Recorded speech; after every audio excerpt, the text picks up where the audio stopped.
సత్పురుష సహవాసం ఎటువంటిదంటే ఏనుగు పక్కన వెళ్ళేటటువంటి మావటి చేతిలో పట్టుకున్నటువంటి అంకుశం లాంటిది. ఏనుగు తొండానికి ఉన్న లక్షణం ఏమిటి? ఇలా ఎత్తి కొమ్మ విరుస్తుంది, ఇలా ఎత్తి పాదులాగుతుంది, ఇలా ఎత్తి ఇంకోటి. శృంగేరిలో నేను ఒకసారి చూశాను, ఒక ఏనుగు ఆ స్త్రీలు అలా వెళ్ళిపోతుంటే వాళ్ళ కొప్పులో పువ్వులు లాగుతూ ఉంటుంది. అది పక్కన మావటి ఉన్నాడు అనుకోండి, ఆయన ఏం చేస్తాడు? అంటాడు ఇలాగా, తొండం దింపేస్తుంది, మళ్ళీ 4 అడుగులు వేస్తుంది, మళ్ళీ తొండం ఇలా అవుతుంది, మళ్ళీ ఇలా అంటాడు, మళ్ళీ దింపేస్తుంది. పక్కన మావటి ఎంత బలంగా, ఏనుక్కన్నా బలంగా ఉన్నాడు కాబట్టి ఆయన యొక్క అంకుశం దెబ్బకి తొండం నింపిందండి అనడానికి ఏనుగు ఎంత ఉంటుందో ఆయన ఎంత ఉంటాడు. అంత బలం ఉన్న ఏనుగు తనంత తాను కట్టుబడింది మావటి యొక్క అంకుశానికి, మావటికి తప్ప. నిజానికి ఏనుగు తలుచుకుంటే మావటిని తొండంతో తొట్టు చుట్టే అవతలికి విసిరేయగలదు, కాలు కింద పెట్టి తొక్కేయగలదు. కానీ తనకి ఎన్ని రకాల బలాలున్నాయని మీరు అనుకుంటున్నారో అన్నిటినీ పక్కన పెట్టి మావటికి లొంగిపోయిన ఏనుగు పూజనీయతని పొందుతుంది, ఈశ్వరుణ్ణి తల మీద పెట్టుకుంటుంది. అడవిలో తిరిగేటటువంటి ఏనుగు, క్రమశిక్షణ లేని ఏనుగుని తీసుకొచ్చి వెంకటాచలంలోనో లేకపోతే తిరుత్తణిలోనో అరుణాచలంలోనో ఈశ్వరుడు యొక్క ఊరిరిగిం పెడుతుంటే దాని ముందు ఏనుగుల్ని నడిపించారు. వాటిని వేటిని నడిపిస్తారు? మావటి మాటకి లొంగే ఏనుగే ఈశ్వరుణ్ణి తల మీద పెట్టుకుంటుంది గురువాయూరులో. గురువుగారి మాటకి, సత్పురుషుడి యొక్క మాటకి తనంత తాను అహంకారమును మీరు పొందడానికి ఎన్ని హేతువులు మీకున్నాయో అన్నిటినీ పక్కన పెట్టి మీ అంత మీరు లొంగిపోవడం అలవాటైతే మీకు సత్పురుష సహవాసం చేత మీరు ఎలా ప్రవర్తించాలో అది మీకు అలవాటు అవుతుంది. కనీసం అయ్యో ఆయనతో ఉంటున్నాం, ఇలా చేస్తే బాగుంటుందా అని మీరు చేయకుండా ఉంటారు కదండి. ఇది కుశలం. అలా ఉండడానికి కావలసినటువంటి సత్పురుష సహవాసం నీ జీవితంలో ఏమైనా దొరికిందా? నువ్వు ఆయనతో కలిసి ఉండడం ఒకెత్తు, ఆయన నిన్ను పేరు పెట్టి పిలవడం ఒకెత్తు. ఆయన నిన్ను గుర్తుపడతారా? అంతమందిలో చూడగానే ఆప్యాయంగా పలకరిస్తారా? నీ జీవితంలో, నీ జీవకోటి యాత్రలో నువ్వు ఒక పెద్ద మెట్టు పైకెక్కి నించున్నట్లు గుర్తు. ఆపాటి పరిచయం ఉందిగా, చాలు నీ జన్మకి. ఈ స్థితి నిలబెట్టుకోవాలి. నిలబెట్టుకోవాలంటే చాలా జాగరూకతతో ఉంటే అంతేవాసివి కాగలవు. అంటే మనసులో జ్ఞాపకానికి ఉంటావు. ఈ స్థితిని నువ్వు పొందుతూ ఉంటే కుశలం. ఇది ఎవరిస్తారు ఇటువంటి అభ్యున్నతిని? నీకు రాకపోయినా వచ్చినవాడు ఒకడు ముందు నడిస్తే వాడు చేయబట్టుకుంటే నువ్వు అదే పొందుతావు కదండి. శేషాద్రి ఎక్స్ప్రెస్ ఎక్కి పడుకున్నవాడు ప్రత్యేకంగా తిరుపతి వెళ్ళక్కర్లేదు, తెల్లారేపటికి తిరుపతిలోనే ఉంటాడు. ఎందుకంటే శేషాద్రి తిరుపతి వెళ్ళింది కాబట్టి. సత్పురుషుడి చొక్కా పట్టుకున్నవాడు సత్పురుషుడు చేరిన చోటికే చేరుతాడు. ఎందుకు చేరుతాడు? అథవా కొంత దూరమైనా చేరిపోతాడు కదండి. ఆయనంత ఉపాసన బలం లేకపోవచ్చేమో కానీ ఆయనతో ఊళ్ళోకి వెళ్ళాడు, తెల్లవారులేస్తే ఆయన ఇంటికి వెళ్ళాడు, ఆయన చెప్పిన మాటలు పాటించాడు, ఆయన మీద నమ్మకం పెంచుకున్నాడు, ఆయన చెప్పింది విన్నాడు, ఓ గురువుగారు గురువుగారు గురువుగారు అన్నాడు, భక్తితో మార్చుకున్నాడు జీవితాన్ని. జీవనయాత్రలో పెద్ద పెనుమార్పు వచ్చిందా లేదా? ఇది రావడానికి హేతువు సత్పురుషులతో సహవాసం. ఇది ఏర్పడితే కుశలం. మీకు ఎలా దొరుకుతాడు సత్పురుషుడు? సత్పురుషుడు అన్నవాడెవరు? ఆయనకి ఏం కోరిక లేదు, ఆయనకేం ఇది పొందుదామని లేదు. ఇది పొందుదామని లేనివాడు మీ దగ్గర ఎందుకోసం ఆశ్రయిస్తాడు? మీ వల్ల ఏ ప్రయోజనం కలగాలని కోరుకుంటాడు ఆయన? ఆయన ఏం కోరుకోడు. మీరు ఆయనతో కలిసి ఉన్నా ఆయనకి అంతే సంతోషం, మీరు ఆయన్ని విడిచిపెట్టేసినా ఆయనకి అంతే సంతోషం. ఆయన పట్టుకున్న నాడు పొంగిపోడు, విడిచిపెట్టిన నాడు ఏడుస్తూ కూర్చోడు. ఎందుకంటే ఆయనకి తెలుసు లోకంలో ఎవరిని పట్టుకోవాలో ఆయనకి తెలిసి ఉన్నవాడు కాబట్టి ఈ పట్లకి ఈ విడుపులకి ఆయనేం బాధపడిపోయేవాడు కాడు, పొంగిపోయేవాడు కాడు. కానీ పట్టుకోవలసిన కర్తవ్యం ఎవరి మీద ఉంది? నీ మీద ఉంది. ఆ పట్టు నీకు తెలిసిందా? అది తెలిసేట్టు చెయ్యగలిగిన ప్రజ్ఞ ఎవరిలోంచి ప్రకాశిస్తోందో వాడికి శివుడని పేరు. ఆ శివానుగ్రహం ఉంటే నీకు సత్పురుష సహవాసము లభిస్తుంది. శ్రేయస్సు అన్న మాటకు అర్థం ఏమిటో తెలుసా అండి? ఇవన్నీ పర్యాయ పదాలుగా వాడతాం మనం, కానీ ఏ పదానికి ఆ పదానికి అర్థం మారిపోతుంది. శ్రేయస్సు అంటే కాలమునందు మీరు సంకల్పించినటువంటి మంచి పని జరగడానికి కావలసినటువంటి ఆనుకూల్యమైన స్థితి ఏర్పడుట, దానికి శ్రేయస్సు అని పేరు. అంటే నేను మీకు ఉదాహరణ చెప్పాలి అంటే, నా కూతురికి పెళ్లి చేద్దాం అనుకుంటున్నాను, కన్యాదానం చెయ్యాలి. శుభలేఖలు వేసేసుకున్నాను, వంటమాలను పెట్టేసుకున్నాను, అన్నీ పెట్టేసుకున్నాను, వంట చేయించేసుకున్నాను, పందిర్లన్నీ వేయించుకున్నాను. ఇంకా రాత్రి 11 గంటలకి కన్యాదానం చేస్తాను. రాత్రి 7 గంటలకి ఎక్కడి నుంచి వచ్చిందో తెలియదా పెనుగాలి. ఒక బ్రహ్మాండమైన పెనుగాలి వేసిన పందిళ్ల దగ్గర నుంచి, పెట్టుకున్న సంబారముల దగ్గర నుంచి అసలు మనుషులే ఎగిరిపోతారా అన్నంత భయంకరమైన గాలి వేసి అన్నీ ఎగిరిపోయి, కట్టుబట్టలతో సుముహూర్తానికి గబగబా చెయ్యాలి కాబట్టి కటిక చీకట్లో కరెంటు కూడా లేని స్థితిలో దీపం ఇలా పెట్టడానికి కూడా లేదంత గాలి. అప్పుడు ఎలాగో అలా ఓ దీపాన్ని తీసుకొచ్చి నా కూతురు మెళ్ళలో 3 ముళ్ళు వేయించాను అనుకోండి.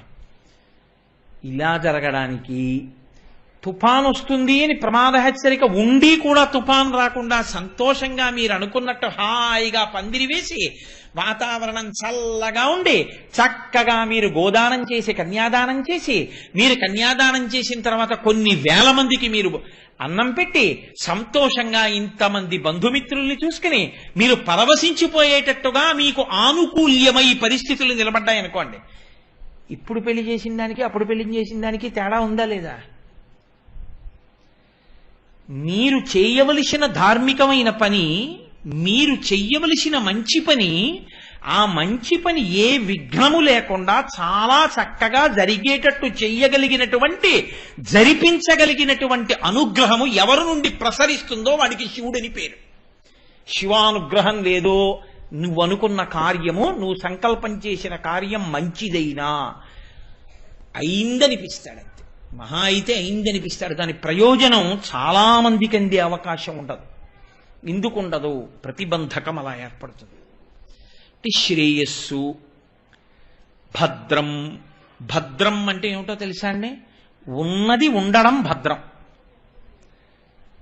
ఉన్నది ఉండకుండా పోయిందనుకోండి భద్రత లేదు అని గుర్తు. నేను ఈ వాచి తీసుకెళ్ళి పక్కన అరుగు మీద పెట్టి మా ఇంట్లో తలుపు జారగిలా వేసి ఒకసారి స్నానం చేసి వద్దామని లోపలికి వెళ్ళి బయటకు వచ్చాను అనుకోండి, వాచి లేదు. అరే వాచి ఇక్కడ పెట్టాను, ఎవరన్నా వచ్చారా? ఎవరు రాలేదే, మరి ఏమైంది వాచి? నమ చోరాయచ, నీకు చెప్పు వస్తాడేంటి దొంగ, వాడు తలుపు తీశాడు, పక్కనే వాచి ఉంది, పట్టుకుపోయాడు. కాబట్టి ఇప్పుడు నువ్వు పరిగెత్తుకుంటూ వీధిలోకి వెళ్ళి ఏడు దొంగ అంటే నీకు కనపడతాడా నేనే దొంగ అని? నిజంగా వాచి తీసిన వాడు అక్కడే ఉన్నా నీకు తెలియదు దొంగ అని. ఎవరిని అడుగుతావు? ఉన్నది ఉండుట భద్రం. ఇది ఎక్కడి నుంచి వస్తుందో తెలుసా అండి? శివానుగ్రహంగా వస్తుంది. మూడవది శివం. ఇది చాలా చాలా ప్రధానమండి. అందుకే శివ శివ శివ శివ శివ శివ అంటూనే ఉంటారు పెద్దలు. శివ శివ యనరాధా అని. కాళహస్తీశ్వర శతకంలో ధూర్జటైతే ఒడుగు ముందుకేసి అన్నాడు, పవి పుష్పంబగు అగ్ని మంచగు నాకూపారం భూమిస్థలంబగు శత్రుండతిమిత్రుడవు విషము దివ్యాహారమౌ నిన్నగా అవనీ మండలి లోపలం శివ శివేచ్ఛాభాషణోల్లాసకిన్ శివాని నామము సర్వవస్యకరమౌ శ్రీకాళహస్తీశ్వర అన్నాడు. శివం అన్న మాటకు అర్థం ఏమిటో తెలుసా అండి?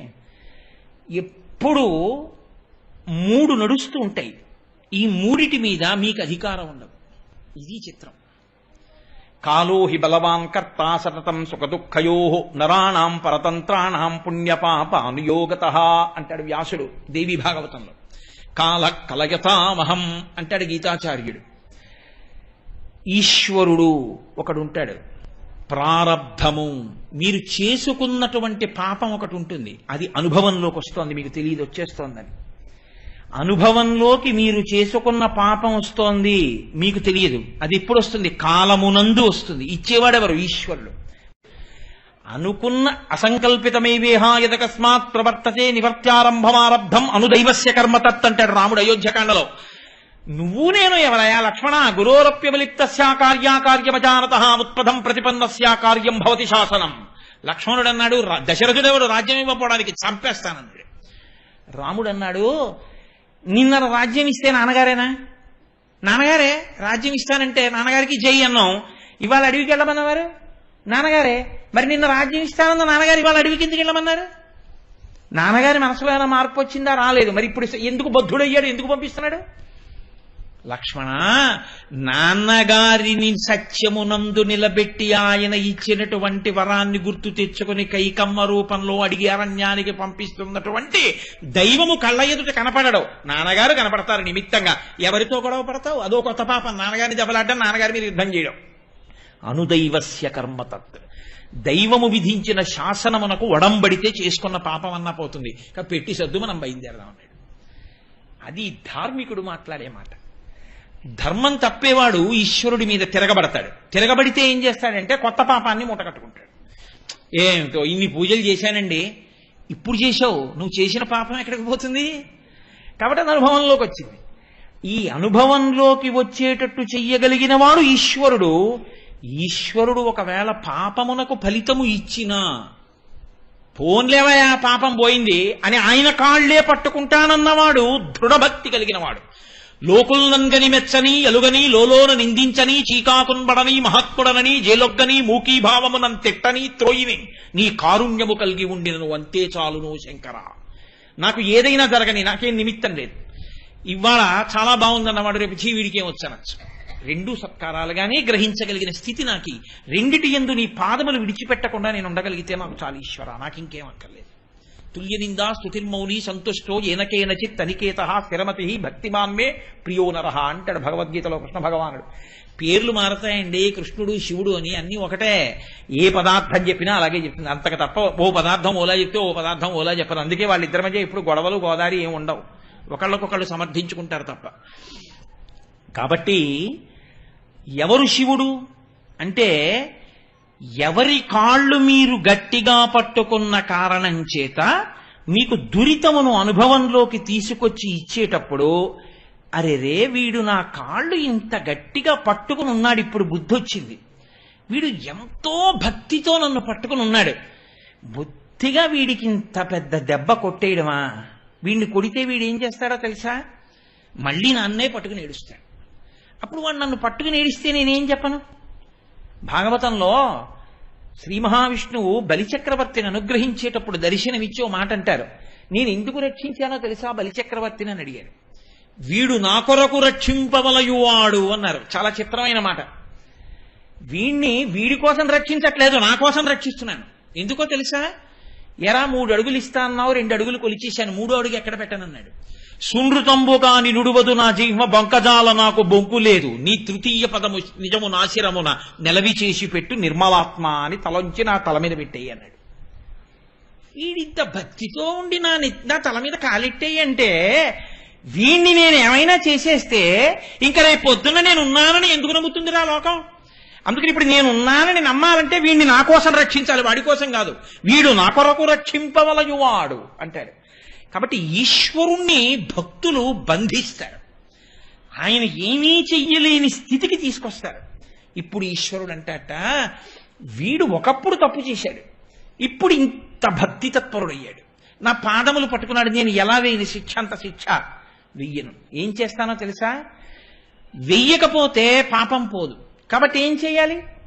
వాడికి 35 మార్కులు రాకపోయినా 10 మార్కులు మోడరేషన్ ఇచ్చామని చెప్పి 25 మార్కులకి పాస్ చేసి సర్టిఫికెట్ ఇచ్చేయడమే. కాబట్టి ఏం చేయాలి? ఒక్క పని చేసేస్తాను, వాణ్ణి ఇవాళ పాము కరిచేయాలి, ఓ గండు చీమతో కరిపించేస్తాను. విషం ఎక్కిందా లేదా, దురద పెట్టిందా లేదా, అబ్బా అన్నాడా లేదా, ఇలా ఇలా ఇలా ఇలా తుడుచుకున్నాడా లేదా, ఏమిటంటే అలా తుడుచుకుంటున్నారంటే ఇంత కండచీమ కుట్టేసిందో చూడు ఎంత దొద్దు ఎక్కిందో అంటాడు. వాడికి తెలుసా ఈశ్వరుడు పాము కుట్టకుండా చేశాడని? వాడు బాధపడుతూ కూడా శివ శివ శివ శివ శివ శివ అంటూనే ఉంటాడు. ఇది నమశివాభ్యాం అశుభాపహాభ్యాం. శంకరాచార్యులు వారు ఉమామహేశ్వర స్తవం చేశారు. అందులో నమశివాభ్యాం సరసోత్సవాభ్యాం సమస్కృతాభీష్టవరప్రదాభ్యాం నారాయణైనార్చిత పాదుకాభ్యాం నమో నమః శంకర పార్వతీభ్యాం అంటూ నమశివాభ్యాం అశుభాపహాభ్యాం అంటారు. రావలసినటువంటి అశుభాన్ని తీసేసి దాని స్థానంలో చాలా తక్కువ కష్టాన్ని మాత్రమే ఇచ్చి రక్షించగలిగినటువంటి శక్తి కలిగిన వాడెవరో వాడికి శివుడని పేరు. అయితే మీరు ఇక్కడ ఒకటి గుర్తుపెట్టుకోవాలి, నేను ఈ ఉపన్యాసం చెప్పేటప్పుడు కేవలం శివుడే ఇటువంటి వాడు, విష్ణువు కాడని నేను చెప్పట్లేదని మీరు గుర్తుపట్టుకోవాలి.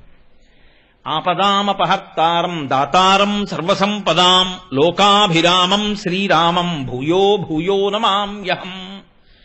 ఆపదలను తీసేసి ఆపదల స్థానంలో మనకి సుఖములను ఇచ్చేవాడు రామచంద్రమూర్తి. అప్పుడు ఆయన ఎవరయ్యాడు? శివుడేనా అయ్యాడు? అందుకే శివుడు అవుతారు. ఎలా అవుతారంటే ఇదిగో ఇలా చేసి, అది ఈశ్వర స్థానము.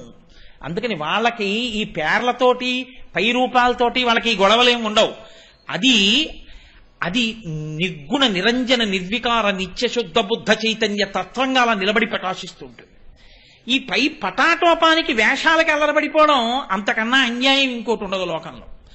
కాబట్టి శివ ఆయన ఏం చేస్తూ ఉంటాడు, ఆయన పాదములను ఎవరు పట్టుకున్నారో వాళ్ళు చేసుకున్నటువంటి పాపము అనుభవములోకి వచ్చి వాళ్ళు కళ్ళంబట నీళ్లు పెట్టుకుని గుండెలు బాదుకుని ఏడవకుండా చూస్తాడు. మీకు అందుకే పెళ్లి చేస్తే గౌరీ తపస్సు చేయిస్తారు. ఎందుకు చేయిస్తారో తెలుసా అండి? ఆడపిల్లతోటి ఒక్కటే కారణం. అన్నిటికన్నా ఆడపిల్ల జీవితంలో అత్యంత క్లేశం ఏమిటో తెలుసా అండి? భర్త యొక్క కితాబు పుచ్చుకోలేకపోవడం. భర్త దానికి ఏమీ రాదండి, దానికి ఏమీ రాదండి, దాని మోహం అంటూనే ఉన్నాడు అనుకోండి, ఆమెను ఎంతమంది పొగిడినా ఆమె జీవితానికి తృప్తి ఉండదు. అదే ఎంత చేతకానిదైనా భర్త హృదయంలో స్థానం పొందిందనుకోండి, ఆమె పూజనీయ అవుతుంది లోకమంతటి చేత. అమ్మో ఆయనకి పరమ అనురాగం ఆవిడంటే, ఆవిడ జోలికి వెళ్ళడమే అంటుంది. అందుకే మనకు ఒక సామెత చెప్తుంటారు పెద్దలు, ఏదో మొగుడి చెయ్యని ముద్దు అత్తవారు పెట్టనటువంటి గొప్ప లోకంలో రావు అంటారు. భర్త దగ్గర స్థానాన్ని పొందాలి. ఒక్కసారి శంకరుడు అన్నాడు నోరుజారి, ఆయన తెల్లగా ఉంటాడు, ఆవిడ నారాయణి, నారాయణుడి చెల్లెలు కదండి, మరి అన్నయ్య గారి పోలిక, నల్లగా ఆవిడ ఉంటుంది, ఆవిడ నల్లగా ఉంటుంది, ఈయన తెల్లగా ఉంటాడు. ఆయన ఒకసారి పాపం అసలు మా స్వామికి పరిహాసాలు ఆడడం రాదు, ఆయన ఎందుకు అన్నాడో కర్మకాలం రోజుని ఇలా చూసి కాళీ అన్నాడు. కాళీ అంటే నల్లనిదానా అన్నాడు. ఆవిడ ఇలా చూసింది, ఎప్పుడు అలా అనలేదు, ఎంతో ప్రేమగా పిలిచేవారు ఉమా శైలజ, అలా అనేవారు కాళీ అని ఓ వెటకారం నవ్వు నవ్వారు. కాస్త నోరు ఈ చివరి నుంచి పక్కకెళ్ళింది. అంటే తెల్లని వాణ్ణి నేను, నల్లని దానివి నువ్వు అన్నారని ఆపాటి పరిహాసాన్ని తట్టుకోలేక ఆమె యోగాగ్నిలో పడి తెలుపు పసుపు ఎరుపు రంగులతో కూడినటువంటి ప్రకాశిస్తున్న తత్వంతో ఎడమతొడ మీద కూర్చుని, నీ తెల్లటి పాలిపోయిన తెలుపు గొప్ప, నా రంగు గొప్ప అంది. గౌరవర్ణంతో వచ్చి కూర్చుంది. గౌరీని ముక్కు మీద వేలేసుకున్నాడు. కాళీ అన్నందుకు ఇంత ఉద్ధత అంటే, మీ మనసులో ఆపాటి నా మీద తగిన దానను కానన్న మాట కూడా నేను అంగీకరించలేదు. అందుకే శంకరాచార్యులు వారు స్తోత్రం చేస్తే, పార్వతీదేవిని పొంది పరమశివుడు గొప్పవాడా, పరమశివుణ్ణి పొంది పార్వతీదేవి గొప్పదా? ఆయన తీర్పు చెప్పలేదు. ఆయన అన్నారు, కళాభ్యాం చూడాలంకృత చచి కళాభ్యాం నిజతప ఫలాభ్యాం. అమ్మా నీ తపస్సుకు ఫలం ఆయన, ఆయన తపస్సుకు ఫలం నువ్వు, ఇద్దరు ఒకరికొకరు చేసి సరిపోయారమ్మా అన్నారు. లేనిపోను కూడా నాకెందుకే. ఆవిడ జోలికెడితే ఆయనకు కోపం, ఆయన జోలికెడితే ఆవిడకు కోపం. పరాశర భట్టర్లని వైష్ణవ సంప్రదాయంలో ఆయన శ్రీగుణరత్న కోశం చేశారు. ఆయన దెప్పి పొడిచారు శ్రీ మహావిష్ణువుని. శ్రీయశ్రీహి అంటూ, నువ్వు కంచుక శతం, ఎప్పుడు రాక్షసులు వస్తారో అని 100 కవచములు కట్టు కూర్చుంటాట ఆయన శ్రీ మహావిష్ణువు. ఎప్పుడైనా దేవతలకు కానీ భక్తులకు కానీ ఆపదొస్తే వెళ్ళి యుద్ధం చేయాలి, మరి స్థితికారుడు కట్టు కూర్చుంటాట. ఇన్ని కవచములు కట్టు కూర్చుంటే శత్రువులు వచ్చి బాణములు వేస్తే ఆయన యొక్క కవచములు పిట్లిపోయిన సందర్భాలు చాలా తక్కువ. ఆయన 100 కవచములు పిట్లిపోయి కింద పడిపోయాడు. ఎప్పుడోటో తెలుసా అండి, ఆయన దగ్గరికి వెళ్ళి లక్ష్మీదేవిని స్తోత్రం చేశాట ఒక ఆయన. ఈయన పొంగిపోయాటిలాగా, పొంగిపోతే ఈయన 100 కవచములు పిట్లిపోయి కింద పడిపోయాట. చూసుకోలేట 100 కవచములు కింద పడిపోయాయని, అంత పొంగొచ్చింది. ఈశ్వర స్ఫుటతు భుజయోహ కంచుక శతం అన్నారు పరాశర భట్టర్లు. నీ 100 కవచములు పిట్లిపోయాయి, నిన్ను స్తోత్రం చేస్తే కాదు, మా అమ్మని స్తోత్రం చేస్తే. అనుకలతను కాండాలింగనారంభ శుంభ ప్రతిదిశ భుజ శాఖా శ్రీ సఖానోకహద్భి స్తననయనగుళుచ్ఛస్పార పుష్పద్విరేపారచీతు మై లక్ష్మీ కల్పవల్లి కటాక్షాన్ అంటారు అందులో ఆయన. కాబట్టి అలా లక్ష్మీనారాయణోపాసన చేస్తారు ఆయన. కనుక మీకు వస్తున్నటువంటి అశుభాన్ని, మీరు చేసుకున్నటువంటి పాపము దురితముగా మీకు బ్రహ్మాండమైనటువంటి కష్టాన్ని ఇచ్చేసే సందర్భంలో మీరు ఇప్పుడు శివశివ శివశివ శివశివ అంటూ ఆయన పాదములు పట్టుకున్న కారణాన్ని దృష్టిలో పెట్టుకుని మిమ్మల్ని ఏడవకుండా చేసి, చెప్పను కూడా చెప్పకుండా, నువ్వు నాకు పటికి బెల్లం ముక్కన్నా పెట్టు, నీకు ఎంత ఉపకారం చేశానని ఆయన ఏం అడగడం. మీరు పట్టుకున్నారు కాబట్టి మీకు తెలియని కూడా తెలియదు ఆయన చీమతో కనిపించాడు, ఇవాళ పాముతో కనిపించలేదని. ఒక్కొక్క రోజున చూడండి, అకస్మాత్తుగా ఏదో తగులుతుంది, తెగుతుంది, నెత్తురొస్తుంది. అంటే ఆ రోజున శరీరము తెగి నెత్తురు ధారలుగా కారవలసినటువంటి పరిస్థితి ఏదో ఉంది. కానీ ఆయన ఏదో దీక్షలో ఉన్నాడు, ఆయనకి ఏదో ఒక భగవత్ కార్యంలో నిమగ్నం అయి ఉన్నాడు. కాబట్టి ఇప్పుడు ఆయనకి శరీరములోంచి నెత్తురు ఏరులా కారకూడదు, ఆయన హాస్పిటల్లో వెళ్ళి పడిపోకూడదు, ఆయనకి కట్లు కట్టకూడదు. కాబట్టి పడిపోతాడు, చిన్న దెబ్బ తగులుతుంది, నెత్తురు కారుతుంది, కట్టుకోడు, హాస్పిటల్కి వెళ్ళడు, ఏమీ చేయడు, ఎప్పుడు ఏం చేస్తున్నాడో అది చక్కగా చేసుకెళ్ళిపోతాడు. ఇప్పుడు పడిపోవడం జరిగింది, నెత్తురు కారడం జరిగింది, బాధపడడం జరిగింది, కానీ ఆయనకి మాత్రం ఏ ఉపద్రవం రాలేదు. ఇది చేసిన వాడు ఎవరో తెలుసా అండి? శివుడు. కాబట్టి శివ శివ, ఇది శివం, శ్రేయం, భద్రం, శివం, మంగళం. మంగళం అంటే ఏమిటో తెలుసా అండి? సుఖము అని మీకు దేని వలన అనిపిస్తుందో, అంటే వేదం అంగీకరించిన సుఖాలు స్మండే, వేదం అంగీకరించిన సుఖాల గురించి నేను మాట్లాడినా. వేదము అంగీకరించినటువంటి సుఖములు ఏవున్నాయో అవి మీరు పొందడానికి కావలసినటువంటి యోగ్యతని ఈశ్వరుడు కల్పిస్తే దానికి మంగళం అని పేరు.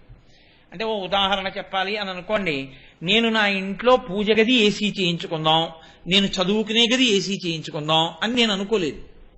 కానీ శివ సంకల్పమస్తు, ఈశ్వరుడికి కలిగింది. వీడు పాపం ఓహో చెమట్లు తుడుచుకుంటూ, ఆ చదువుకుంటుంటే చెమట అంతా పుస్తకాల మీద పడిపోతూ, అది తుడుచుకుంటూ రమించిపోతూ, అయ్యో నాకు ఏసీ కూడా ఈశ్వరుడు ఇవ్వలేదు, ఇన్నాళ్ళ నుంచి నేను ఇవన్నీ చదివి ఇంత మురిసిపోతున్నాను, ఏమిటో నన్ను కరుణించలేదని అనుకుంటాడేమో వీడని. అసలు ఆడు అనుకోకపోయినా ఆయనే తెచ్చి ఓ ఏసీ బిగింపించేశాడు. నువ్వు కొనలేదు, నువ్వు తేలేదు, కానీ ఏసీ మాత్రం వచ్చి కూర్చుంది గదిలో. ఇది కళ్యాణం. జీవబ్రహ్మైక్య సిద్ధి కళ్యాణం పక్కన పెట్టండి. మీకు సుఖమును కల్పించగలిగినటువంటి వస్తువులు మీ ఇంటికి వచ్చి చేరుట, ఇది కళ్యాణం. వస్తువు వచ్చి చేరింది, కానీ మీరు కానీ ఏసీలో పడుకున్నారో వెంటనే మీకు పరిశం పడుతుంది. ఉపన్యాసాల మాట దేవుడికి ముక్కు తుడుచుకోవడం సరిపోతుంది అన్నారు అనుకోండి డాక్టర్ గారు, ఇంకా అది నాకేమైనా అనుభవంలోకి వస్తుందా? ఇంటికి వచ్చిన వాడు ఎవడో పడుకోవాలా, అది ఎప్పుడు వేసుకోవట్లేదు, కాస్త మీరన్నా వేసుకు పడుకోండి అని బతిమాలాలి.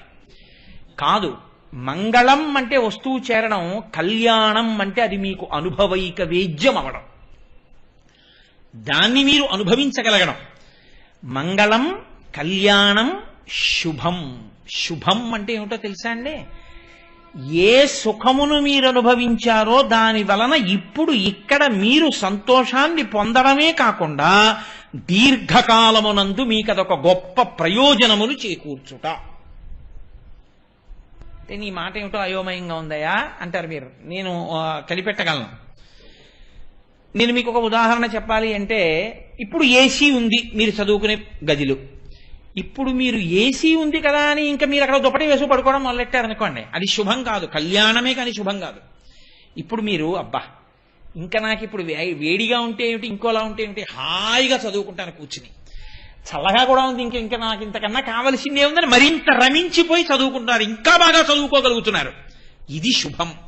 దీర్ఘకాలమునందు మీరు ఈశ్వరుణ్ణి చేరుకోవడానికి ఇంకొంచెం గట్టి పునాది పడుతోందా పట్టలేదా? ఇప్పుడు ఆ సుఖమును పొందడం వల్ల దీర్ఘకాలమునందు అత్యంత ప్రయోజనమును పొందుట.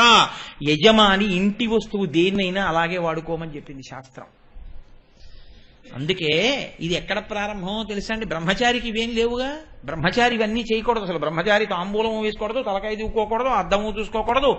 ఓ శిఖ పెట్టుకుని గురువు గారు వెళ్ళి భిక్షాటన చేసి పట్టుకురారా అంటే ఆ పట్టుకొచ్చిన అన్నం గురుపత్ని ఏది పెడుతుందో అది తినడం అంతే. ఇంకా వాడికి సుఖం అన్నమాట ఏది? వానప్రస్థు ఉన్న సుఖాలు వదిలిపెట్టి వెళ్ళిపోయిన వాడు, రాజ్యానికి ప్రభు అయినటువంటి వాడే స్వచ్ఛందంగా యవరాజ్య పట్టాభిషేకం చేసి అడవిలు గడిపాడు, కాబట్టి ఆయనకి సుఖం లేదు. సన్యాసి చెప్పనే అక్కర్లేదు. కాబట్టి ఇంక సుఖం అన్న మాట ఎవరికి? గృహస్థుకే. గృహస్థుకి సుఖం ఎప్పుడు వచ్చింది అసలు? బ్రహ్మచారి గృహస్థ అయితే కదండి సుఖం అన్నది ప్రారంభం. ఇంకా అందుకని అసలు సుఖాలకి ప్రారంభ సుఖం ఎక్కడుంది? భార్య పక్కకి రావడంలోనే ఉంది కదూ. భార్యాస్థానాన్ని పూరిస్తే సుఖము ప్రారంభమైంది. ఇప్పుడు సుఖమన్నది దీర్ఘకాలిక ప్రయోజనానికి భార్య ఎలా పనికొచ్చింది? శరీరమునందు మనస్సునందు పటమరించినటువంటి కామం అధార్మికమైనటువంటి మార్గములో వెళ్లకుండా ధార్మికమైన మార్గంలో కామాన్ని తీర్చుకోవడానికి పత్ని యోగ్యమై, ఆమె యందు పితృరుణం తీర్చుకోవడానికి కొడుకుని కని, ఆమె చెయ్యి పట్టుకుని యజ్ఞము యాగము చేసి ఈశ్వర మార్గంలో ప్రస్థానం చేసి ఈ సుఖములు సుఖములా అన్న భావనతో వైరాగ్యమును పొంది వానప్రస్థానికి వెళ్ళి తరించడానికి భార్య పనికొచ్చిందా పనికిరాలేదా? సుఖస్థానములో ముందు వచ్చి కూర్చున్న భార్య ఈ సుఖమును కొనసాగించడంలో కొడుకునిచ్చింది, కూతురునిచ్చింది, కన్యాదానం చేయించింది, వంశాన్ని పెరిగేటట్టు చేసింది, నీకు పితృరుణం తీరేటట్టు చేసింది, నీ పక్కన కూర్చోవడం వల్ల యజ్ఞం చేశావు, యాగం చేశావు, చండీ హోమానికి పూర్ణాహుతి చేశావు, ఆవిడ ఉండబట్టే కదా చేశావు. ఇప్పుడు ఆవిడ నీకు సుఖాన్ని ఇచ్చినా, వంట చేసి పెట్టినా, ఆవిడ నీకు పక్కనే కూర్చున్నా, ఆవిడ నీ కామసుఖాన్ని తీర్చడానికి హేతువైనా ఆ సుఖము దీర్ఘకాలమునందు దేనికి పనికొచ్చింది? ఈశ్వరుణ్ణి చేరడానికి పనికొచ్చింది కదండి. గృహస్థాశ్రమ ప్రవేశం భార్యా స్వీకారమే. ఆ కోణంలోనే మిగిలినవి కూడా చూడాలి. అలా చూడడం చేత కాకపోతే భార్యాస్థానం దగ్గర నుంచి అన్నిటినీ భ్రష్టత్వం పట్టించుకుంటాడు గృహస్థు.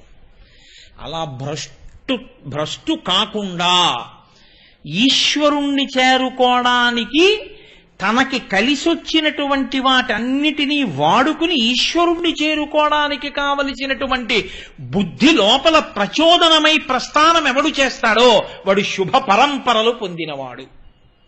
అందుకే మన వాళ్ళు వ్రతం చేస్తున్నామండి అన్నారనుకోండి, అక్షతలేసి వ్రతం సువృతమస్తు, ఇది శుభప్రదమగుగాక, ఈ వ్రతము నీకు దీర్ఘకాలమునందు ఉపయుక్తమగుగాక, ఇది శుభం.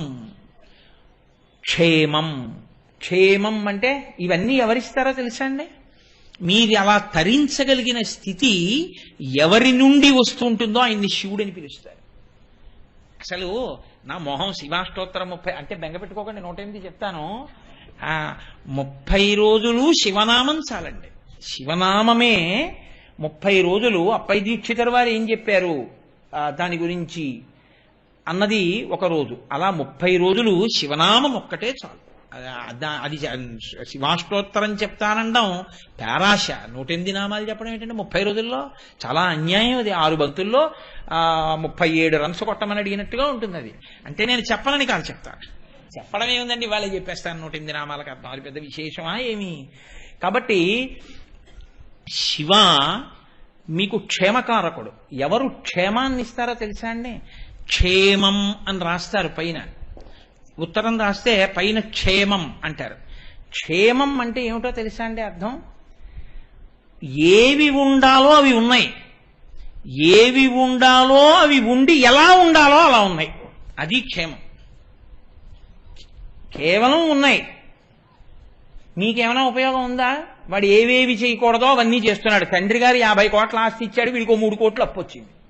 ఇప్పుడు వాడు ఉన్నాడు, ఏమైనా ఉపయోగం ఉందా? 7 తరాల కింద పడిపోయాయి వాడు చేసిన తప్పుడు పనులకి. ఏమిటి వాడు ఉండి ప్రయోజనం? అది కాదు. ఉండి ఎలా ఉండాలో అలా ఉండేటట్టు నడిపించగలిగిన బుద్ధి ప్రచోదనం ఇయ్యగలిగినటువంటి పరమాత్మ యొక్క స్వరూపమునకు శివ అని పేరు. ఏది నీకు వద్దంటే మానే శివుణ్ణి శివ అనకు.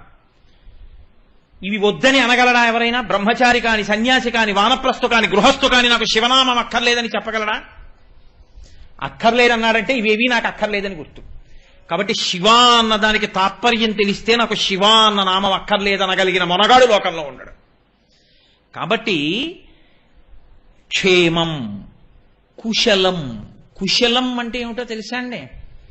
కేవలం ఉండడం కాదు, కేవలం మీరు చదువుకోవడం కాదు, కేవలం మీరు ఎక్కడికో వెడుతూ ఉండడం వస్తూ ఉండడం కాదు, మీకు ఒక సత్పురుషుడితోటి సహవాసము కలిగిందా?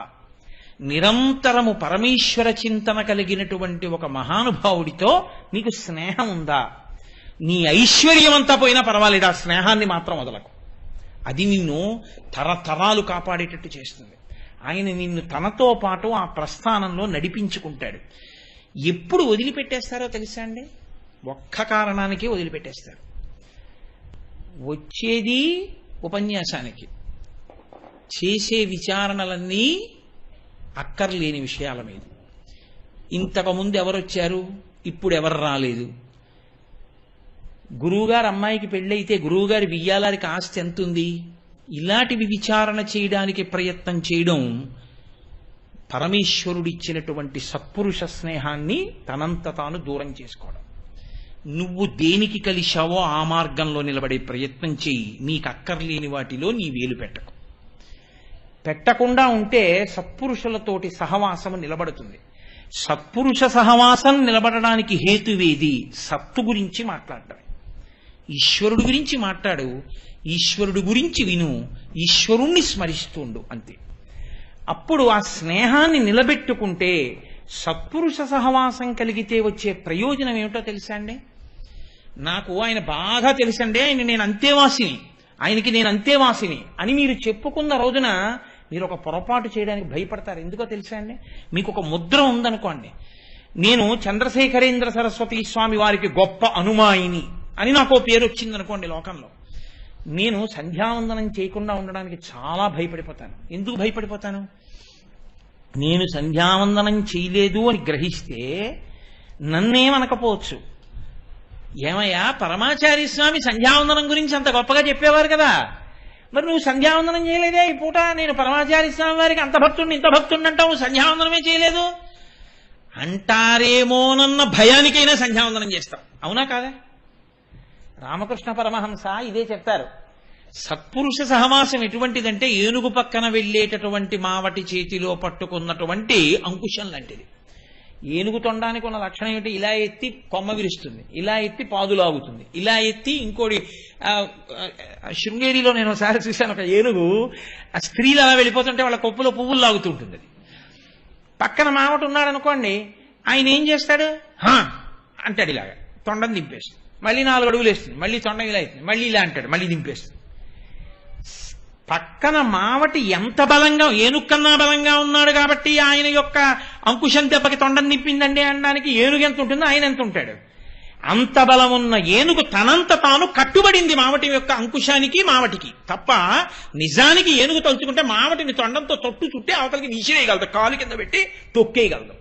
కానీ తనకి ఎన్ని రకాల బలాలున్నాయని మీరు అనుకుంటున్నారో అన్నిటినీ పక్కన పెట్టి మావటికి లొంగిపోయిన ఏనుగు పూజనీయతని పొందుతుంది, ఈశ్వరుణ్ణి తల మీద పెట్టుకుంటుంది. అడవిలో తిరిగేటటువంటి ఏనుగు, క్రమశిక్షణ లేని ఏనుగుని తీసుకొచ్చి వెంకటాచలంలోనో లేకపోతే తిరుత్తణిలోనో అరుణాచలంలోనో ఈశ్వరుడు యొక్క ఊరిరిగిం పెడుతుంటే దాని ముందు ఏనుగుల్ని నడిపించారు. వాటిని వేటిని నడిపిస్తారు? మావటి మాటకి లొంగే ఏనుగే ఈశ్వరుణ్ణి తల మీద పెట్టుకుంటుంది గురువాయూరులో. గురువుగారి మాటకి, సత్పురుషుడి యొక్క మాటకి తనంత తాను అహంకారమును మీరు పొందడానికి ఎన్ని హేతువులు మీకున్నాయో అన్నిటినీ పక్కన పెట్టి మీ అంత మీరు లొంగిపోవడం అలవాటైతే మీకు సత్పురుష సహవాసం చేత మీరు ఎలా ప్రవర్తించాలో అది మీకు అలవాటు అవుతుంది. కనీసం అయ్యో ఆయనతో ఉంటున్నాం, ఇలా చేస్తే బాగుంటుందా అని మీరు చేయకుండా ఉంటారు కదండి. ఇది కుశలం. అలా ఉండడానికి కావలసినటువంటి సత్పురుష సహవాసం నీ జీవితంలో ఏమైనా దొరికిందా? నువ్వు ఆయనతో కలిసి ఉండడం ఒకెత్తు, ఆయన నిన్ను పేరు పెట్టి పిలవడం ఒకెత్తు. ఆయన నిన్ను గుర్తుపడతారా? అంతమందిలో చూడగానే ఆప్యాయంగా పలకరిస్తారా? నీ జీవితంలో, నీ జీవకోటి యాత్రలో నువ్వు ఒక పెద్ద మెట్టు పైకెక్కి నించున్నట్లు గుర్తు. ఆపాటి పరిచయం ఉందిగా, చాలు నీ జన్మకి. ఈ స్థితి నిలబెట్టుకోవాలి. నిలబెట్టుకోవాలంటే చాలా జాగరూకతతో ఉంటే అంతేవాసివి కాగలవు. అంటే మనసులో జ్ఞాపకానికి ఉంటావు. ఈ స్థితిని నువ్వు పొందుతూ ఉంటే కుశలం. ఇది ఎవరిస్తారు ఇటువంటి అభ్యున్నతిని? నీకు రాకపోయినా వచ్చినవాడు ఒకడు ముందు నడిస్తే వాడు చేయబట్టుకుంటే నువ్వు అదే పొందుతావు కదండి. శేషాద్రి ఎక్స్ప్రెస్ ఎక్కి పడుకున్నవాడు ప్రత్యేకంగా తిరుపతి వెళ్ళక్కర్లేదు, తెల్లారేపటికి తిరుపతిలోనే ఉంటాడు. ఎందుకంటే శేషాద్రి తిరుపతి వెళ్ళింది కాబట్టి. సత్పురుషుడి చొక్కా పట్టుకున్నవాడు సత్పురుషుడు చేరిన చోటికే చేరుతాడు. ఎందుకు చేరుతాడు? అథవా కొంత దూరమైనా చేరిపోతాడు కదండి. ఆయనంత ఉపాసన బలం లేకపోవచ్చేమో కానీ ఆయనతో ఊళ్ళోకి వెళ్ళాడు, తెల్లవారులేస్తే ఆయన ఇంటికి వెళ్ళాడు, ఆయన చెప్పిన మాటలు పాటించాడు, ఆయన మీద నమ్మకం పెంచుకున్నాడు, ఆయన చెప్పింది విన్నాడు. ఓ గురువుగారు గురువుగారు గురువుగారు అన్నాడు, భక్తితో మార్చుకున్నాడు జీవితాన్ని. జీవనయాత్రలో పెద్ద పెనుమార్పు వచ్చిందా లేదా? ఇది రావడానికి హేతువు సత్పురుషులతో సహవాసం. ఇది ఏర్పడితే కుశలం. మీకు ఎలా దొరుకుతాడు సత్పురుషుడు? సత్పురుషుడు అన్నవాడెవరు? ఆయనకి ఏ కోరిక లేదు, ఆయనకి ఇది పొందుదామని లేదు. ఇది పొందుదామని లేనివాడు మీ దగ్గర ఎందుకోసం ఆశ్రయిస్తాడు? మీ వల్ల ఏ ప్రయోజనం కలగాలని కోరుకుంటాడు ఆయన? ఆయన ఏం కోరుకోడు. మీరు ఆయనతో కలిసి ఉన్నా ఆయనకి అంతే సంతోషం, మీరు ఆయన్ని విడిచిపెట్టేసినా ఆయనకి అంతే సంతోషం. ఆయన పట్టుకున్న నాడు పొంగిపోడు, విడిచిపెట్టిన నాడు ఏడుస్తూ కూర్చోడు. ఎందుకంటే ఆయనకి తెలుసు లోకంలో ఎవరిని పట్టుకోవాలో ఆయనకి తెలిసి ఉన్నవాడు కాబట్టి ఈ పట్లకి ఈ విడుపులకి ఆయనేం బాధపడిపోయేవాడు కాడు, పొంగిపోయేవాడు కాడు. కానీ పట్టుకోవలసిన కర్తవ్యం ఎవరి మీద ఉంది? నీ మీద ఉంది. ఆ పట్టు నీకు తెలిసిందా? అది తెలిసేట్టు చెయ్యగలిగిన ప్రజ్ఞ ఎవరిలోంచి ప్రకాశిస్తోందో వాడికి శివుడని పేరు. ఆ శివానుగ్రహం ఉంటే నీకు సత్పురుష సహవాసము లభిస్తుంది. కాబట్టి ఇన్నిటిని ఇవ్వగలిగిన వాడెవరు? ఆయన శివుడు అంది. కాబట్టి చూడండి, ఇంకా నేను కొన్ని విడిచిపెట్టేస్తున్నాను. ఎందుకని అంటే నేను ఈ శివనామం దాటకపోతే మహేశ్వర నామంలోకి ఎప్పుడు వెళ్ళను? కాబట్టి భయం. నిన్ననే నాకు ఇంటికి వెడుతున్నప్పుడే కారులో నానాజీ గారు లెక్క చెప్పారు, నువ్వు ఇన్ని పూర్తి చేస్తుండాలి రోజు, నిన్ను అడుగుతా మళ్ళీ కారు ఎక్కినప్పుడు, ఇన్ని చేశావా అని అడుగుతాను, ఒళ్ళు జాగ్రత్త పెట్టుకో, అన్ని నామాలు పూర్తి చెయ్యి అని చెప్పారు. కాబట్టి నేను శివనామం దగ్గరే ఉండిపోతే ఎలా? కాబట్టి ఇన్నింటిని ఇవ్వగలిగిన వాడు శివుడు. ఇందులో మీకు నాకు అక్కర్లేదండి ఇవేవి అన్నవాళ్ళు ఎవరైనా ఉన్నారు ఈ సభలో అని నేను అనుకోవట్లేదు కదండి. ఇవన్నీ కావాలి. ఇవన్నీ కావాలంటే శివుడు కావాలి. అయితే ఇక్కడ ఒక ప్రశ్న, శివుడు కావాలంటే శివుడికి ఏమిస్తే మీ వాడవుతాడు కదండి? అసలు శివుడు మీ వాడవడానికి మీరేం చెయ్యాలి? అసలు ఇంకా పెద్ద విచిత్రం ఏమిటో తెలుసా అండి? మీ వాడవాలి అంటే ఆయనకి కూడా మీకులా అవసరాలు ఉన్నవాడై ఉండాలి కదూ. అవసరాలు ఉన్నవాడైతే మీరేమైనా ఇస్తే ఆ అవసరం తీర్చుకుంటాడు. ఒకప్పుడైనా ఆకలి వేసింది అనుకోండి, ఓ యాపిల్ పండు ఇస్తే తింటాడు. ఒకప్పుడైనా దాహం వేసింది అనుకోండి, కాసిన మంచినీళ్ళు ఇస్తే తాగుతాడు. ఒకప్పుడైనా పంచి కట్టుకోవాల్సిన వాడు అనుకోండి, మీరు పంచిస్తే ఇవాళ రేపో ఎప్పుడో అప్పుడు కట్టుకుంటాడు దాన్ని కదా. ఆయన గురించి శాస్త్రం ఏం చెప్తోందో తెలుసా అండి? శివుడి గురించి ఆయన అత్యంత పరిశుద్ధాత్మని, ఆయన అత్యంత, ఇంకా నీకు ఇంత అంతా చెప్పడానికి వీలు లేనంత పరిశుద్ధమైనటువంటి ఆత్మ కలిగినటువంటి వాడై త్యచోహం శివ ఉచ్యతే, అటువంటి వాడు శివ అని చెప్పబడుచున్నాడు. అత్యంత పరిశుద్ధాత్మనే అన్న మాటకు అర్థం ఏమిటో తెలుసా అండి? 3 మలములు లేనివాడు అని అర్థం. సమస్త జీవకోటికి 3 మలములు ఉంటాయి. ఆణవ మలము, కార్మిక మలము, మాయిక మలము అని 3 మలాలు. ఆణవ మలము అంటే మీరు ఏ ప్రాణిని తీసుకోండి, అందులో పంచభూతాలు ఉంటాయి. ఆ పంచభూతాలే పృథివీ, ఆపస్తేజో, వాయురాకాశాలు. నేనున్నాను అనుకోండి, ఈ శరీరం, దీనికి పృథివీ ఇలా అంటే మట్టి వస్తుంది. తేజో, ఇందులో కొంత వేడి ఉంటుంది. వాయు, ఇందులోకి గాలి వెళ్ళి పైకి వస్తుంది. నీరు, కొంత నీరు ఉంటుంది, ఎప్పుడు రక్తమే నీటి రూపం ప్రవహిస్తూ ఉంటుంది. ఆకాశ, ఖాళీ జాగాలు ఉంటాయి. మెదడులో నరాల దగ్గర నుంచి గుండె కవాటాలు లోపలంతా కడుపులో ఖాళీ జాగాలు ఉంటాయి. అవి లేకపోతే ప్రమాదం. మూసుకున్నాయనుకోండి బ్లాక్ పడిపోయింది అంటారు కదా. కాబట్టి ఖాళీ జాగాలు ఉంటాయి. ఇవి అన్నిటి యందు ఉంటాయి, సమస్త ప్రాణుల యందు ఉంటాయి. కానీ ఈ పంచభూతములతో తయారు చేయబడిన శరీరం ఉన్నవాడు, ఈ పంచభూతములతో సమస్తమును తయారు చేసినవాడు, వాడెవరో వాడు ఆణవ మలము లేనివాడు. కాబట్టి అసలు ఇలాంటి శరీరం ఆయనకి లేదు. ఈ శరీరాలన్నీ మాత్రం ఆయనే చేశాడు. కాబట్టి ఇప్పుడు ఇలాంటిది లేదు కదండి. లేనప్పుడు ఎలాంటిది ఉందో పక్కన పెట్టండి. నేను ఒక మాట చెప్తాను, వ్యోమవత్వ్యాప్త దేహాయ, ఆకాశమంత దేహం ఉంది. ఓ పంచెల చాపు ఇవ్వండి. మీ దగ్గర ఉందా ఏమన్నా అలాంటి చాపు? ఆయన కట్టుకోవడానికి సరిపోతుంది అది. అందుకే శంకరాచార్యులు వారు శివానంద లహరి చేస్తే ఆశ్చర్యకరమైనటువంటి శ్లోకం ఒకటి చేశారు ఆయన. ఈశ్వర గంధే గంధ వహాత్మతాన్ నపచనే, నీకు నేను గంధం రాస్తాను కానీ నాకు వాయువు అంశిస్తావా అని అడిగారు. అప్పుడు అంతా నిండిపోయిన వాడికి అంతటా నిండిపోయిన వాయువై గంధం రాయొచ్చు. ఎంత ఉన్నాడని మీరు రాస్తారు? పంచభూతములతో తయారు కానివాడు అంతటా నిండిపోయిన వాడికి మీరు పంచెల చాప ఏమిస్తారు? వస్త్రం సమర్పయామి. ఆయన వేసుకునే రుద్రాక్షమాల మీ దగ్గర ఉందా? ఆభరణం సమర్పయామి. ఆయన నాగాన్ని వేసుకుంటాడు, మీరు తెచ్చేస్తారా పావుని? ఆయన ఒంటికి అలదగలిగినంత విభూతి మీ దగ్గర ఉందా? ఏమిస్తానని మీరంటారా ఆణవమలం లేని వాడికి? కార్మిక మలము. కార్మిక మలము అంటే ఏమిటో తెలుసా అండి? జీవుడు వాడే శరీరాలు మార్చుకున్నాడు. ఇత పూర్వం కొన్ని కోట్ల శరీరములలో ఉన్నప్పుడు చేసుకున్నటువంటి పాప పుణ్యములు పెద్ద పెద్ద పర్వతాల్లా పడిపోయి ఉంటాయి. చేసుకున్న కర్మల వలన పాపపుణ్యములు పర్వతముల వలె పడి ఉన్న జీవుడెవరో వాడు కార్మిక మలమున్నవాడు. ఆ పాపపుణ్యములే అనుభవంలోకి వస్తుంటాయి. ఆయనకి పాపము లేదు, పుణ్యము లేదు, కాబట్టి కార్మిక మలము లేదు. మాయిక మలము అంతటా ఉన్నాడని ఉపన్యాసం చెప్తాను. అరోపదేశ వేళాయాం సర్వే వ్యాస పరాశరాహ. ఇంకోటికి చెప్పమంటే అందరూ పరాశరులు, వ్యాసుడే. ఏదయా ఇన్ని మాటలు ప్రహ్లాదోపాఖ్యానం చెప్పావు, నీకు కనబడ్డాడా విష్ణు అంటే? ఇందుగలడు అందులేడని సందేహము వలదు చక్రి సర్వోపగతుండెందెందు వెదకి చూచిన అందందే కలడు దానవగ్రని వింటే. కానీ ఏడి కనపడతాడా? ఎందుకు కనపడ్డు? మాయ. నామము రూపమునకే మాయా అని పేరు. నామరూపాలు కనపడతాయి కానీ నామరూపములు దేంట్లోంచి వచ్చాయో అది కనపడదు. బంగారం కనపడదు, చెవుల కుండలములు కనపడతాయి, గాజులు కనపడతాయి, ఏదో కేయూరములు కనపడతాయి, కంకణములు కనపడతాయి, లేకపోతే నూపురములు కనపడతాయి తప్ప అది బంగారము అన్న గుర్తింపు మాత్రం రాదు. నామరూపములే కనపడుతూ ఉంటాయి.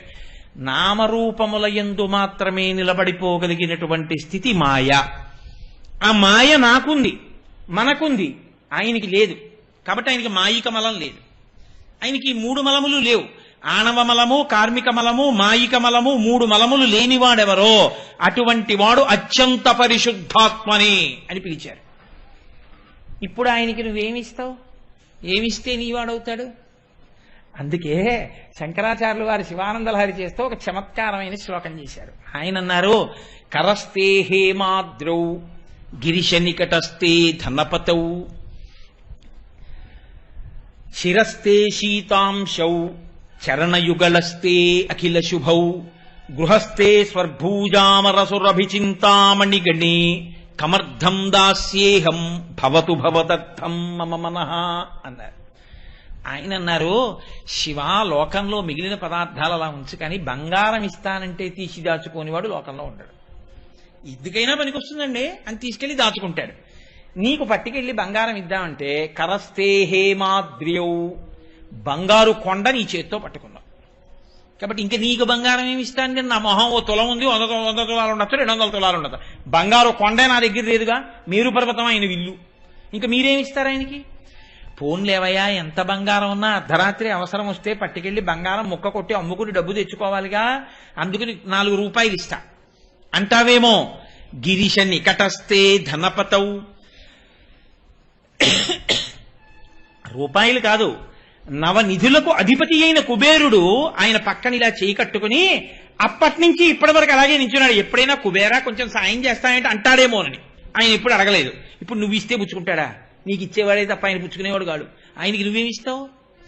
గిరిశ నికటస్తే ధనపతౌ శిరస్తే శీతాంశౌ, ఎవరికి చంద్రవంక ఉందో వాడు మోక్షం ఇస్తాడు. కాబట్టి నీకు మోక్షం ఇస్తానంటావా? ఆయనే మోక్షం ఇచ్చేవాడన్నానికి గుర్తు ఆయన చంద్రరేఖని ధరించి ఉన్నాడు. చంద్రోద్భాసిత శేఖరే స్మరహరే గంగాధరే శంకరే సర్పైర్భూషిత కంఠకర్ణ వివరే నేత్రోద్ధ వైశ్వానరే దంతిత్వకృత సుందరాం వరదరే త్రైలోక్య సారేహరే మోక్షార్థం కురు చిత్తవృత్తి మమలాం అంతయిస్తు కింకర్మభిః అని శంకరులు స్తోత్రం చేశారు. అటువంటి చంద్రరేఖ తల మీద ఉన్నవాడు మోక్షమును నీకిస్తాడు. నువ్వు ఆయనకేమిస్తావు? ఆయనకి ఇవ్వడానికి నీ దగ్గర ఏం లేదు, నువ్వు ఆయనకి ఇవ్వలేవు. మోక్ష సుఖమునే ఇవ్వగలిగిన వాడు కామకోటి. కామకోటి అంటే ఎంత సుఖము నీకు కావాలో అంత సుఖమును మోక్ష సుఖము వరకు ఇవ్వగలిగినటువంటి తల్లి కామకోటి. ఆ కామకోటి అయ్యవారు శివుడు. అటువంటి శివుడు మోక్షమునే ఇవ్వగలడు. అటువంటి వాడికి నువ్వేమిస్తావు? శిరస్తే శీతాంశౌ చరణయుగళస్తే అఖిల శుభౌ. లోకంలో శుభము అన్నది ఏది ఉన్నదో మీకు ఇప్పుడేగా చెప్పా. శుభం అంటే అవన్నీ ఆయన పాదాల మీద పడి ఉంటాయి. మీ ఇంటికో తోరణం కట్టాలనుకోండి, ఆయన అనుగ్రహం కలిగితే ఇలా అంటాడు. అంటే ఆ శుభం ఎగిరొచ్చి మీ ఇంటికి తోరణం కింద వస్తుంది. కాబట్టి ఇంటికి తోరణం వచ్చింది అంటే ఆయన పాదం కదిపి విసిరాడు ఓ శుభాన్ని మీ మీద. అన్ని శుభములు ఆయన పాదాలను ఆశ్రయిస్తే ఆయనకి శుభం నువ్వేం చేస్తావు? కాదులేండి, ఇంకేమన్నా చూస్తానంటావా? గృహస్థే స్వర్భూజామరసురభిచింతామణిగణే. అసలు ఇలా చింతించేటప్పటికే కోరిక తీర్చేసే చింతామణులతో ఆయన ఇల్లు కట్టుకున్నాడు. ఒక్క చింతామణి ఉంటే మీరు ఇలా చింతించేటప్పటికే, అబ్బా దీని బదులో కూలర్ ఉంటే బాగుండంటే ఇది కూలర్ అయిపోతుంది. దానికి చింతామణి అని పేరు. అలాంటి చింతామణి ఒకటి ఉంటే అంత గొప్పది. ఆయన చింతామణులతో కట్టిన ఇంటిలో ఉంటాడు. కాదు, అసలు లోకమునకంతటికీ చింతించిన కోరికలు ఇవ్వగలిగినటువంటి చింతామణులకు చింతామణి అయిన కామాక్షి పాణిని పట్టుకున్నవాడు చింతామణి పాణిగ్రాహి. పశ్చిమ బెంగాల్లో ఇప్పటికే ఆ పేరు పెట్టుకుంటుంటారు, చింతామణి పాణిగ్రాహి అని. కాబట్టి చింతామణులతో ఇల్లు కట్టుకున్నవాడు, కామధేనువు తనదైనవాడు, కల్పవృక్షముల యొక్క తోటయందు విహరించేటటువంటి వాడు, ఆయనకి నువ్వేమిస్తావు? గృహస్థే స్వర్భూజామర సురభి చింతామణిగణే. ఒక్కటుంది శివ, నా దగ్గర అది ఇస్తానన్నారు. ఏమిటో తెలుసా? ఇవన్నీ నీవేమో, నీది కాదు నాదన్నదొక్కటి ఉంది నా మనస్సు. అది మాత్రం అంటూ ఉంటుంది, నా అంతదాన్ని నేనంటూ ఉంటుంది. ఇవన్నీ నావంటుంది తప్ప ఇవన్నీ వాడి వందగా. అందుకని దీన్ని నీకు ఇచ్చేస్తాను. కమర్థం దాస్యేహం భవతు భవదర్థం మమ మనః. నీ మనసుని తీసుకెళ్ళి అక్కడ పెట్టావా, శివుడు ఈ వాడైపోతాడు. అదొక్కటే మీరు పెట్టడానికి ఉన్న వస్తువు. అందుకే శంకర భగవత్పాదులు శివానందలహరి చేస్తూ గభీరే కాసారే విశితి విజనే ఘోర విపినే విశాలే శైలేశ భ్రమత కుసుమార్థం జనమతి సమర్పీ చేత సరసిజముమానాధభవతే సుఖేనావస్థాతుం జనహ్య నజానాతి కిమహో అంటారు. ఎందుకునా ఎక్కడో నీళ్లలో కెడతావు, సరోవరాల్లో కెడతావు, తామరపూలు తీసుకొస్తావు, కొండలెక్కుతావు, మారేడు దళాలంటావు, ఇంకో చోటు కెడతావు, తులసి దళాలంటావు, ఇంకో చోటు కెడతావు, ఏవో కరవీర పుష్పాలంటావు, సన్నజాజులు అంటావు, పందిళ్ళు ఎక్కుతావు, పాకలు ఎక్కుతావు, అన్ని తీసుకొస్తావు, ఆయన మీద వేస్తావు, నీ మనసు మాత్రం అక్కడ పెట్టావు. శివుడు అంటాడు, నీ మనసు ఇక్కడ పెట్టరా, నేను నీ చెయ్యి పట్టుకుంటానంటాడు. నీ మనసెక్కడ పెడితే సంతతం చింతయామి. ఇన్ని ఇవ్వగలిగిన వాడు సృష్టికర్తవాడు, స్థితికర్తవాడు, ప్రళయకర్తవాడు అని మీరు పరమశివుణ్ణి 108 నామముల యొక్క వ్యాఖ్యానమును విన్న కారణం చేత కలిగినటువంటి అనన్యమైనటువంటి భక్తితో నిరంతరము స్మరణ చేయడం చేత ఆయన మీ వాడైపోతాడు. అంతే. ఆయన మీవాణ్ణి చేసుకోవడానికి అది వినా మార్గం లేదు. మిగిలినవి ఎన్ని ఉండి అదొక్కట్లేదనుకోండి, వాడు పొందేది అమంగళమే. ఎక్కడ నిరూపించారో తెలుసా అండి ఘట్టాన్ని? విష్ణు భాగవతం అంటారు. భాగవతంలో దక్ష ప్రజాపతి యజ్ఞం చేశాడు. ఏమి లేవు ఆయనకి వేదం చదువుకున్నాడు. ఆయన బ్రహ్మగారి సభ కెడతాడు, బ్రహ్మగారి సభలో కూర్చుంటాడు, ఆయనకి అన్నీ ఉన్నాయి. ఆయన అదృష్టం ఏమిటంటే సాక్షాత్తు పరాశక్తి ఆయన అనుగ్రహించి ఆయనకి కూతురుగా పుట్టింది. దాక్షాయణి అని పేరు పొందింది ఆయన కీర్తి నిలబెట్టడానికి. ఇన్ని పొందినవాడు ఏం చేశాడు? చిట్ట చివర శివుడు తప్ప వినా మిగిలిన వాళ్ళందరికీ నేను హవిస్సులు ఇస్తానని నిరీశ్వర యాగం ఒకటి మొదలెట్టాడు. ఏముంది ఇప్పుడు? బాహ్యంలో అన్నీ ఉన్నాయి ఆయనకి. దేవతలు వచ్చారు, ఋషులు వచ్చారు, చాలా మంది వచ్చారు అక్కడికి. అబ్బో దక్షుడు ఎంత గొప్పవాడో అన్నారు. ఏమిటి వద్దనుకున్నాడు ఆయన? శివుడు ఒక్కడనే వద్దనుకున్నాడు. శివుడు ఒక్కడనే వద్దనుకుంటే మరణవాంగ్మూలం అంటారు. మరణవాంగ్మూలం అంటే శరీరం విడిచిపెట్టిపోయే ముందు చెప్పే మాటకి అత్యంత ప్రాధాన్యత ఉంటుంది. ఇంకది పరమసత్యం. అమ్మవారు లోకానికంతటికీ ఒక సత్యాన్ని చెప్పి ఎప్పుడు ఎవ్వరూ పాడవకుండా చేయడం కోసం ఒక వాంగ్మూలం ఇచ్చింది భాగవతంలో. భవో నహో ద్వేష్టి శివం శివేతరహ అంది. శివుడు అక్కర్లేదని మిగిలినవన్నీ పట్టుకున్న నీకు శివం ఎక్కడి నుంచి వస్తుంది అని అడిగింది. శివం అంటే నేను ఇందాక చెప్పినవన్నీ ఎక్కడి నుంచి వస్తాయిరా? ఓరి పిచ్చాడా, ఎందుకు నీకు శివుడంటే కోపం? పరగచితాస్తి భస్మ నృకపాల ధరుండు పిశాచయుక్తుడని శర్వు నమంగళుగా తలంపరెవరున్ ఒక్క నీవు తప్ప మరి వాక్పతి ముఖ్యులం మహాత్ము చరణ సరోజ లేశములన్ సమ్మతిదాల్సరే మస్తకంబులన్. ఏడి పిచ్చెక్కి మాట్లాడుతున్నావు? శ్మశానంలో తిరుగుతాడంటావు, పిశాచయుక్తుడంటావు, ఆయన ఒంటికి బూది పూసుకుంటాడంటావు. నీకు నేనొక్క మాట చెప్తాను రా దక్ష. తండ్రి అన్న మాటకు అర్థం ఏమిటో తెలుసా? కడుపున పుట్టిన 15 మంది కొడుకులుంటే 5 దొంగలు, 5 ఐఏఎస్ ఆఫీసర్లు, 5 ఐపీఎస్ ఆఫీసర్లు అయినా 15 మందికి తండ్రి తప్ప 5 ఐఏఎస్లకే తండ్రిని, 5 ఐపీఎస్లకి తండ్రిని, ఈ 10 మందికే తండ్రిని కానా 5 దొంగలకి నేను తండ్రిని కానన్నవాడు తండ్రి ఎలా అవుతాడు? 15 మంది కొడుకులే ఆయనకి. 15 మంది కొడుకులే ఈ 5 కోసమే ఆ 5 వెతుకుతున్నారు. తండ్రి గారి షష్ఠి పూర్తికి ఈ 5 వచ్చారు, ఈ 5 వచ్చారు, ఈ 5 వచ్చారు. ఈ 5 దొంగల ఎదుట చాలా బంగారు వస్తువులు కనబడ్డాయి. తీస్తారా? తీరు. ఎందుకు తీరో తెలుసా అండి? నాన్నగారి షష్ఠి పూర్తి అవుతోంది. నాన్నగారి దగ్గర నిలబడ్డాం మనం శతఛిద్రాభిషేకానికి. ఇప్పుడు మనం ఏమైనా చేస్తే నాన్నగారి పరువు పోతుంది. అందుకని వాడు దొంగతనం చేయలేదు. భూతప్రేత పిశాచములు కూడా ఈశ్వరుడు యొక్క సృష్టే అయినప్పుడు ఆయన బిడ్డలే అవి కూడా. ఆయన వాటిని అణిచి ఉంచాడు కాబట్టి మీరు నేను ఇలా బతికున్నాం. ఆయన ఇవి నా బిడ్డలు కాదని వదిలేస్తే ఇంక శివాలయం పునరుద్ధరణ ఏమిటి, సభ ఏమిటి, ఉపన్యాసం ఏమిటి, వచ్చి ఎప్పుడో పడిపోతాయన్ని. కదండి. ఉత్తిష్టంతో భూత పిశాచాహ అంటే అంత తేలిగ్గా పోతాయేంటి? మీరు ఘంటారామం చేసి మేము శివాభిషేకం చేస్తున్నాం, మీకు మాకు గొడవ లేదు, వెళ్ళిపోండి అంటే వెళ్ళిపోతాయి. ఎందుకని? ఆయన బిడ్డలే. అయ్యో వీడు వీడు పనికొచ్చే కొడుకు ఐపీఎస్ ఐఏఎస్, మనం దొంగలం కాబట్టి మనం మాట తండ్రి గారి దగ్గర మనకు అల్లరొద్దు, వెళ్ళిపోదాం. తండ్రితనంలో ఉన్న పూర్ణత్వం పరమశివుని యొక్క తత్వం. అందుకని ఆయన దగ్గర అందరూ ఉంటారు. నీకేమర్థమైంది? బూడిద. ఆయన పిశాచయుక్తుడు అంటావేంటి?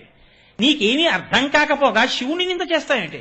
అంత పలికి మారిన వాడు శివుడైతే చతుర్ముఖ బ్రహ్మగారు ఆయన కాళ్ళు కడిగి నీళ్ళెందుకు చల్లుకుంటున్నాడు? ఒక్కసారి అహంకరించాడు బ్రహ్మగారు లోకంలో. ఆయనకి 5 తలకాయలు ఉండేవి, శివుడికి 5 తలకాయలని. అంతే. శంకరాచార్యుల వారు సౌందర్యలహరిలో దెప్పి పొడిచారు. అమ్మా నువ్వు ఎందుకు రక్షించావో నాకు తెలుసులే అమ్మా అన్నారు. 5 ముఖములున్నవాణ్ణి అని అహంకరిస్తే నకేభ్య సంత్రసన్ ప్రథమమథనాదం దకరిపోహో. ఆయన ఏం కష్టపడలా శివుడు. ఏమిట్రో నీకు 5 తలకాయలు నాకు 5 తలకాయలు కాబట్టి సమానం అనుకుంటున్నావా? అనో తలకాయల గిల్లీశాడు. దానికి ఏం పెద్ద యుద్ధం లేదు, గిల్లీశాడు. నకేభ్య సంత్రసన్, గోటితో ఇలా గిల్లీశాడు పువ్వుల. యుద్ధం చేసేవాడు ఒకసారి ఒకరిని పడగొట్టి ఇంకోసారి ఇంకోటిని పడగొట్టాలంటే మళ్ళీ యుద్ధం చేయాలి. గోటితో గిల్లేసేవాడికి ఏముందండి, నేనే గిల్లేస్తాడు కదండి. ఇప్పుడు అయ్య బాబాయ్ మిగిలిన 4 కూడా గిల్లేస్తాడేమో అని భయపడి ఈయనేం చేశాట, ఈ 4 తలకాయలు పట్టుకెళ్ళి అమ్మవారి చేతుల కింద పెట్టాట. అమ్మవారి 4 చేతుల కింద మృణాళీ మృద్వీనాం తవ భుజ లతానాం చతసృణాం. అమ్మా నేను పద్మంలోంచి పుట్టాను, నీ చేతిలో పద్మాల్లా ఉంటాయి కాబట్టి మన ఇద్దరికి సంబంధం ఉంది కదూ, కాబట్టి నా 4 తలకాయలు నీ చేతులతో రక్షించమ్మా లేకపోతే గిల్లేస్తాడు అన్నట్ట. అంటే అమ్మవారు 4 చేతులు పెట్టి అంది ఆయన వంక చూసి వదిలిపెట్టేశాడు. కాబట్టి శివ మీకు బిడ్డలు కాని వారెవరు? రక్షించినా మీరే, కొట్టినా మీరే. దక్షయజ్ఞంలో తప్పు చేసిన వాళ్ళని శిక్షించిన శివుడే. హాలాహలం లోకాలనంతటినీ భక్షించేస్తుంటే శివుడి దగ్గరికి పారిపోతే హాలాహలాన్ని పుచ్చుకుని రక్షించిన శివుడే. కొట్టినా నాన్నగారే, ఫీజు కట్టినా నాన్నగారే. అందుకే జగత పితరం వందే పార్వతీ పరమేశ్వరం. కాబట్టి శివతత్వం అది. కాబట్టి ఈశ్వర మీ పాదములను బ్రహ్మ కడిగి ప్రతిరోజు మీ పాదముల కంటినటువంటి రజస్సుని తల మీద తల్లుకుంటున్నాడు. నీకెందుకురా బుద్ధి పుట్టలేదు? భవో నహోద్వేష్టి శివం శివేతరహ ఆవిడ తీర్పిచ్చింది వాంగ్మూలంలో. శివుడు అక్కర్లేదన్న వాడికి ఎన్నున్నా వాడికి శివం మాత్రం రాదు. కాబట్టి శివుడు అక్కర్లేదనకూడదు. శివుడికి నేను దాసుడను కావాలి, నేను శివభక్తుణ్ణి కావాలని అడగాలి. అడిగితే అన్ని భక్తులు అవే వస్తాయి. కాబట్టి నీవాడను కావాలని మీరు మీ ఆయన దగ్గర మనసు పెట్టడమే మీరు ఆయనని చేరుకోవడానికి రసమార్గము. అందుకే ఈ శివాయచ, శివ అన్న నామాన్ని ఎంత పదిలంగా దాచారో తెలుసా అండి వేదాల్లో. స్వరం చేత మంత్రాన్ని ప్రయోగం చేయడం చేత వేదములు 3. అందుకే వేదత్రయీ అంటారు. త్రయీ అంటే 3 వేదాలే. అందుకే త్రైవేద్యం హృజ్యం త్రిపురహరం అద్యం త్రినయనం అని శంకరాచార్యుల వారు కూడా శివానందలహరిలో వేదాలని 3గా చెప్తారు. ఈ 3లో ఋక్, యజుర్, సామ. ఋగ్వేదం, సామవేదం అటు ఇటు గోడలుగా పెట్టి మధ్యలో యజుర్వేదాన్ని దాచారు. మళ్ళీ యజుర్వేదంలో 7 కాండలు. 7 కాండల్లో 3 కాండలు అటు 3 కాండలు ఇటు పెట్టి మధ్యలో 4వ కాండ దాచారు. మళ్ళీ 4వ కాండ మధ్యలో రుద్రాధ్యాయాన్ని దాచారు.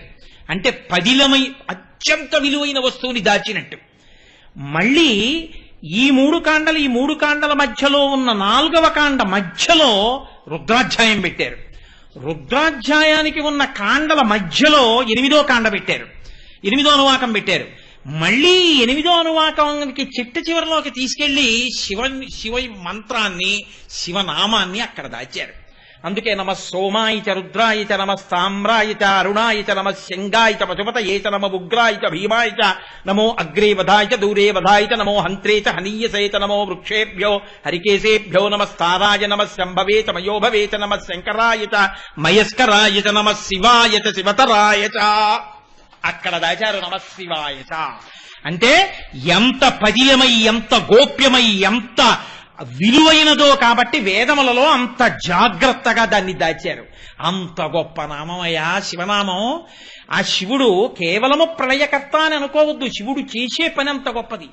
ఆయన ఆత్యంతిక ప్రళయము అని ఒకటి చేస్తాడు, మహాప్రళయము అని ఒకటి చేస్తాడు. ఆయనే నిత్య ప్రళయము అని ఒకటి చేస్తాడు. నిత్య ప్రళయము అంటే ప్రతిరోజు పనుల మీద తిరిగి తిరిగి తిరిగి తిరిగి సమస్త జీవులు డస్సిపోతాయి. అలిసిపోతే మీరు 10 రూపాయలు ఇచ్చి చలానా కడుతున్నారా, 20 రూపాయలు ఇచ్చి ఏమైనా వస్తువు కొంటున్నారా? మీరు వెళ్ళి ఇలా నేల మీద పడిపోయినా కుర్చీలో పడిపోయినా మీరు అలిసిపోతే నిద్రారూపంలో మిమ్మల్ని పట్టుకుని సుఖంగా మీరు నిద్రపోయేటట్టు చేసి, అందుకే బాగా నిద్ర పట్టిన వాళ్ళందరూ సుఖంగా నిద్రపోయానంటారు. బాగా నిద్రాకాలిక సుఖమునిచ్చి మళ్ళీ తెల్లవారేటప్పటికి మీ ఇంద్రియములకు శక్తినిచ్చిన వాడెవరో వాడు శివుడు. వాడు నిత్య ప్రళయం చేస్తాడు. ప్రళయమునకు నిద్ర, నిత్య ప్రళయం, ప్రతిరోజు సమస్త భూతములకు నిద్రనిచ్చేవాడు పరమశివుడు. ఆత్యంతిక ప్రళయం భక్తితో కూడిన కర్మాచరణము వలన జ్ఞానమిచ్చి, జ్ఞానమిచ్చేత్ మహేశ్వరాః, మహేశ్వరుడు జ్ఞానమిస్తాడు. ఆ జ్ఞానము వలన మళ్లీ పుట్టవలసిన అవసరం లేని పునరావృత్తి రహిత శాశ్వత శివ సాయుధ్య స్థితిని ఇచ్చి మోక్షమిచ్చేవాడు శివుడు. ఆఖరికి భక్తితో ప్రవర్తించి తనని పొందడానికి ప్రయత్నం చేయకుండా ఉండిపోయిన జీవుల్ని, అయ్యో వీళ్ళు ఎలాగో నన్ను పొందట్లేదు, నేనే వీళ్ళని పొందేస్తే గొడవ వదిలిపోతుంది కదా అని మైనపు ముద్ద వచ్చి నల్లపూసల మధ్యలో పడితే నల్లపూసలు దానికంటుకున్నట్టు సమస్త జీవులను తానే పొంది తనలో కలుపుకుని మహాప్రళయం చేసేవాడు పరమశివుడు. ఏది ఆయన చేసిన పనిలో ఎక్కడ కాఠిన్యం ఉంది? పరమకారుణ్యమూర్తి శంకరుడంటే. అందుకే దేవతలు భాగవతంలో ఒక మాట చెప్తారు. ఆయన ఆ దేవుని, త్రిపుర సంహారకుని, చంద్రశేఖరుని మీరు రోషింపచేసిన మంగళములు పొందదగునే పద్మగర్భునకునైనా అటువంటి మహానుభావుణ్ణి నింద చేసి ఆయనని విమర్శించి ఆయనని తిడితే బ్రహ్మగారికి మాత్రం సుఖం పుడుతుందిరా? సాక్షాత్తు భాగవతంలో వేసినటువంటి ప్రశ్న దేవతలది. కాబట్టి అంత గొప్ప శివనామము, అంత గొప్ప శివశక్తి, అంత గొప్ప శివతత్వము, దాన్ని ఇన్ని చోట్ల ప్రకాశింపచేశారు. ఇంకా నేను భారతాది పురాణములను, ఇతిహాసములను విడిచిపెట్టేస్తున్నాను. ఎందుకంటే ఇంకా నేను వాటి గురించి ప్రస్తావన చేసే అవకాశం లేదు. కనీసం ఇంకా ఎలాగో మిగిలిన 3 ప్రయత్నం కూడా అనవసరం. ఒక నామంతో ఇవాళ సరిపెట్టేసుకోవాలని నిర్ణయానికి వచ్చేసాను. కానీ మీతో ఒక్క మాట చెప్పి నేను ఈ శివనామం మీద చేస్తున్నటువంటి ప్రసంగాన్ని ఇవాళ పూర్తి చేస్తాను. మనకి నాగుల చవితి వస్తోంది. నాగుల చవితి తిథి నాడు మనందరం పర్వదినంగా చేస్తాం. కార్తీక మాసంలో వచ్చేటటువంటి అత్యంత గొప్పదైనటువంటి తిథుల్లో నాగుల చవితి ఒకటి. నాగుల చవితి మీరు చూడండి, ఎవరిని పూజ చేస్తాం? పుట్టలో ఉన్న పావుని పూజ చేస్తాం. మీరు కొంచెం జాగ్రత్తగా గమనించండి. మీకు తేలిగ్గా అర్థం అవడానికి నేను ఎక్కువ సమయం అవసరం లేని రీతిలో ఆవిష్కరించే ప్రయత్నం చేస్తున్నాను. నాగము అందరికీ ఆభరణం, దేవతలకి. వినాయకుడు పొట్టకి చుట్టుకుంటాడు. సుబ్రహ్మణ్యుడు సరే పైకి లేచినటువంటి పడగలతో ఉన్న జంటనాగుల రూపంలో ఉంటాడు. శివుడు నాగాభరణుడు. సాక్షాత్తు శ్రీ మహావిష్ణువు శేషశయనుడు. ఆయన నాగం మీద నిద్రపోతూ ఉంటారు, పడుకుని ఉంటారు. నిద్రపోతూ ఉంటారు అంటే లోకంలో ఒక విషయం ఒకటి ఉంది. విష్ణువు నిద్రపోతారు ఆషాఢ మాసంలో, ఆయన మళ్ళీ ఏదో కొన్నాళ్ళు పోయిన తర్వాత ఉద్ఘాన ఏకాదశి అని నిద్రలేస్తారని. ఆయన నిద్రపోయే నిద్ర మనం నిద్రపోయే నిద్ర లాంటి నిద్ర అనుకోకండి. శ్రీ మహావిష్ణువే నిద్రపోతే లోకాలను రక్షించేవాడు ఎవరండి? ఆయన నిద్ర తామసిక నిద్ర కాదు. నిద్రాముద్రాం నిఖిల జగతి రక్షణే జాగరూకం. ఆయన ఈ కన్నులు మూసి లోకన్నుతో ఎవడు భక్తితో ఉపాసన చేస్తున్నాడో దక్షిణాయనంలో గమనిస్తూ ఉంటాడు మనసుల్ని. అంతటి శక్తి స్వరూపమై పడుకుంటాడు. అందుకే ఆయన పడుకున్న కాలం అంతా ఉపాసన కాలం దక్షిణాయనం తప్ప ఆయన నిద్ర తామసిక నిద్ర కాదు. ఆయన నిద్రపోతాడండి అని చెప్పకూడదు, అది తెలిసి తెలియనితనం. ఆయన నిద్ర కాదది. నిద్రాముద్రాం నిఖిల జగతి రక్షణే జాగరూకం. మనకి జాగరూకం ఉండదు నిద్రపోతే. ఆయన బాగా జాగ్రత్తగా పరాకుగా గమనించే కాలం. కాబట్టి దక్షిణాయనంలో ఆయన నిద్రాముద్ర పట్టిన కాలంలో అత్యంత జాగ్రత్తగా మనం ఉపాసన చెయ్యాలి. అలాంటి నిద్రాముద్ర ఆయన శేషుడి మీద పడుకుంటాడు. అది పాము. అదే పావుకి విరుద్ధమైనటువంటి గరుత్మంతుడి మీద ఆయన ఉంటాడు. ఆతత పక్షమారు తరజ కంపిత గుండితాచల వ్రాత మహర్ణ ఉండు అంటారు నన్నయ్య గారి మహాభారతంలో. ఆయన రెక్కలు ఇలా విప్పు వేస్తుంటే అందులోంచి వేదముల యొక్క స్వరములు వినపడుతుంటాయి గరుత్మంతుడికి. అటువంటి మహానుభావుడు పాములు తింటాడు ఆయన. కాబట్టి పాములకు శత్రువు మీద ఎక్కి తిరుగుతాడు. గరుత్మంతుడి యొక్క ఆహారమైన పాము మీద పడుకుంటాడు. పరమశివుడు నాగాన్ని ఆభరణంగా వేసుకుంటాడు. వాళ్ళ అబ్బాయి పాములకు శత్రువైన నెమలి మీద ఎక్కి తిరుగుతూ ఉంటాడు. పరమశివుడు ఎక్కేటటువంటి ఎద్దు, ఆవు, వీటి రెండిటి డెక్కలు పాము మరణించడానికి ఒక కారణం. మీరు కావాలంటే స్కాంద పురాణం చూడండి. స్కాంద పురాణంలో పాములు మరణించేటటువంటి స్థానాలు చెప్పారు. అందులో ఆవుల, ఎద్దుల డెక్కలు ఒక కారణం. వాటి డెక్కల కింద పడి చచ్చిపోతాయి. మరి ఆయన ఎక్కే ఎద్దు కింద మాత్రం పాము పడి చచ్చిపోదా? మూడవది ముంగిస. సంస్కృతంలో నకులి అంటారు. ఈ మూడు పాముకి శత్రువులు. మరి నెమలి ఉంది అక్కడ. నెమలి పావుని తింటుంది, పాము ఎలకని తింటుంది. ఆ ఎలక విఘ్నేశ్వరుడికి వాహనం. ఎద్దుని పులి తింటుంది, ఆ ఎద్దు ఈయనకి వాహనం, పులి ఆవిడికి వాహనం. ఏమిటి ఆ కుటుంబం? అన్ని సమైక్యంగా ఉంటాయి. అందులో నువ్వు నేను లేవు, అన్ని నేనులు ఒక్కటై ఉంటాయి. అది శివ కుటుంబం అంటే. అందుకని వాటి మధ్య ద్వేషాలు ఉండవు. అక్కడ అన్ని పార్కింగ్ ప్లేస్ లో పెడితే ఒకదాన్నొకటి చెనక్కవు, చక్కగా చూస్తూ కూర్చుంటాయి. కాబట్టి పాము అన్న మాటకు అర్థం ఎప్పుడూ ఒకటి గుర్తుపెట్టుకోండి. 2 లక్షణములను చెప్తుంది వేదాంతంలో పాము. ఒక పాము మీలో ఉండేటటువంటి తేజస్సుని హరించేస్తుంది. అది ఈశ్వరుడు లోపల తయారు చేసేటటువంటి శక్తిని, తేజస్సుని కామప్రచోదనం చేయించి లోపల ఉన్న తేజస్సుని అధోముఖంగా కింద పడిపోయేటట్టు చేస్తుంది. దానివల్ల ప్రాణశక్తి, తేజస్సు క్షీణిస్తాయి. దాన్ని చెడ్డపాము అని పిలుస్తాం. అదే శక్తి పైకి జాగృతమై ఊర్ధ్వరేతస్కుడై ఆ తేజస్సుని అనుష్ఠానానికి వాడుకున్న వాళ్ళు ఈశ్వర పథంలో ప్రయాణిస్తారు. అపారమైన జ్ఞాపక శక్తితో దీర్ఘాయుష్మంతులై ఆసన శుద్ధి కలిగి ఎంతసేపైనా కూర్చుని ఈశ్వరోపాసన చేస్తారు. ఆ శక్తి కలిగి ఉండడానికి కారణం కూడా తేజస్సుని నిలబెట్టుకోవడం. అది మంచి పాము అని పిలుస్తారు.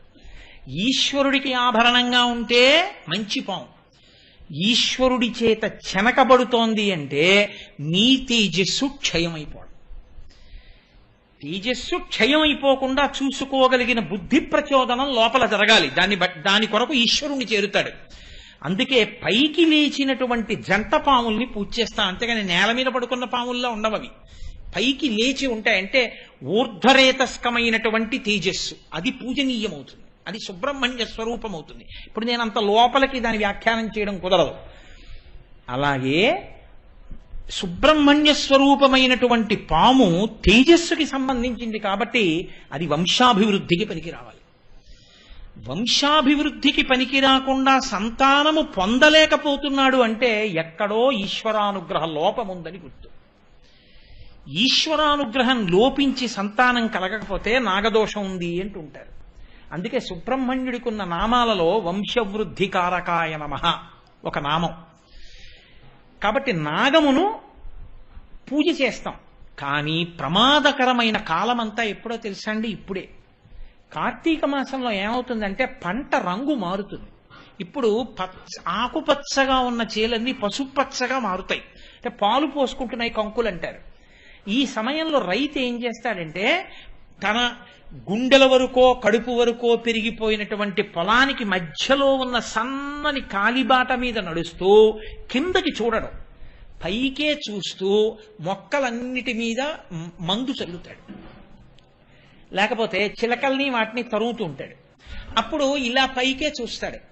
సన్నని ఇరుకైన కాలిబాట మీద రైతు వస్తున్నాడన్న విషయం తెలియక ఏ ఎలకని తిందామనో లేకపోతే ఎలకని తిని ఉన్న కారణం చేతో కప్పని మింగి ఉన్న కారణం చేతో ఆ చిన్న కాలిబాట మీద అట్నుంచి ఇటుకు పడుకుంటుంది పాము. ఈయన వెళ్ళి దాన్ని తొక్కుతాడు. అక్కడి నుంచి దానికి క్లేశం కలుగుతుంది. ఈయన బెంగపెట్టుకుని అది ఈయన్ని చూసిందేమో ఏమైనా చేసిందేమో అని దాన్ని చంపుతాడు. చంపిన దగ్గర నుంచి బెంగెట్టుకుంటాడు. అయ్యో నేను ఆ పావును చంపాను, అంత పెద్ద పావును చంపాను, ఏమవుతుందో ఏమవుతుందో ఏమవుతుందో అంటుంటాడు. మా ఈశ్వర, మేము మీ యందు సుబ్రహ్మణ్య స్వరూపాన్ని చూసి వంశవృద్ధి కారకమై మేము ఈశ్వరుణ్ణి చేరుకోవడానికి కారకమైన తేజస్సుని చూసి పూజ చేసే వాళ్ళమే కానీ మేము వైరభావనతో చంపడం అన్నది మాకు జీవితంలో ఎప్పుడూ లేదు. మాకు సనాతన ధర్మంలో వేదం అలా చెప్పలేదు. మీ యందు మేము ఈశ్వరుణ్ణే చూసి పూజ చేస్తాం. కానీ మా కర్మ కాలి రైతు తొక్కితే రైతుదే పాపం అనుకోకండి. ఆయన పట్టుకొచ్చిన అన్నం మీరు తింటలా మీకు వస్తుంది ఆ పాపం. కాబట్టి ఆ అన్నం తినకపోతే మీకు నాకు బతుకు లేదు. కానీ మీకోసం నా కోసం ఆయన తొక్కుతున్నాడు, ఆయన కొడుతున్నాడు. ఈ పాప నివారణ చేసుకోవడానికి కార్తీక మాసంలో ప్రత్యేకించి నాగుల చవితి నాడు పాప నివారణ కొరకు పుట్ట దగ్గరికి, అది ఉండే స్థానం దగ్గరికి మనం పెడతాం. వెళ్ళి పాలు పోసి అందరం, అంటే పండితుడా పామరుడా, ఏదో గొప్ప ఉపాసన చెయ్యడానికి అనువైనటువంటి సంస్కారములు పొందినటువంటి స్థితిలో పుట్టినవాడా, ఏ సంస్కారము లేక ఏమీ తెలియనిటువంటి స్థితిలో ఉన్నవాడా అని ఉండదు. ఆయన దగ్గరికి వెడితే చేసేది ఒకటి, పుట్టలో ప్రేమతో పాలు పోస్తాం. ఇది మా నిజస్థితి. మాకు మీ యందు ప్రేమ భక్తి, మేము చెనకడం మా ఉద్దేశ్యం కాదు. కాబట్టి నన్నేలు నా గన్న నన్నేలు తండ్రి, అక్కడికి వెళ్ళి, దానికి పెద్ద సంస్కృత శ్లోకాలు పెద్ద హడావిడి ఉండవు. అక్కడికి వెళ్ళి పాలు పోసి అందరూ ఒక్కటే మాట చెప్తారు, నన్నేలు నా గన్న నన్నేదు తండ్రి, నేను పుట్టిన కులము నా ఇంటివారు, ఆప్తమిత్రులకు వారు అందరైన వారు, చల్లగా చూడయ్య నా గన్న తండ్రి, పడగ తొక్కినచో పగవాడనుకోకు, నడుము తొక్కినచో నా వాడనుకో, తోక తొక్కినచో తొలగిపో తండ్రి, ఈ నూకలు పుచ్చుకొని మూకలను మాకిమ్ము, పిల్లల మూకలను మాకిమ్ము అని అడుగుతారు. ఎందుకంటే గృహస్థు సంతానాన్ని కదా కోరాలి, సంతానాభివృద్ధిని కోరుకోవాలి. ఆయన చేసిన దోషం వల్ల వచ్చినటువంటి అన్నాన్ని మేము తిన్నాం. ఆ అన్నములో పైకి ఉడికినది వీర్యమైంది. ఆ పైన ఉడికిన అన్నాన్ని తిని పురుషుడు వీర్యాన్ని పొందాడు. ఆ వీర్యము స్ఖలనమై భార్య యందు ప్రవేశించి సంతానకారకమవుతోంది. ఈశ్వర తద్దోషము నన్ను కట్టి కుడుపకుండుగాక. ఆయన కూడా కావాలని చేసిన వాడు కాదు. మాకు అన్నం పెట్టడం కోసం ఆయన ఆరుగాలను శ్రమించి తప్పక సన్నని కాలిబాటలో నడిచి తొక్కాడు. కాబట్టి పడగ తొక్కాడని పగవాడనుకోవద్దు, నడుము తొక్కాడు కాబట్టి నీవాడనుకో. నడుము తొక్కినచో నా వాడనుకో, తోక తొక్కినచో తొలగిపో తండ్రి.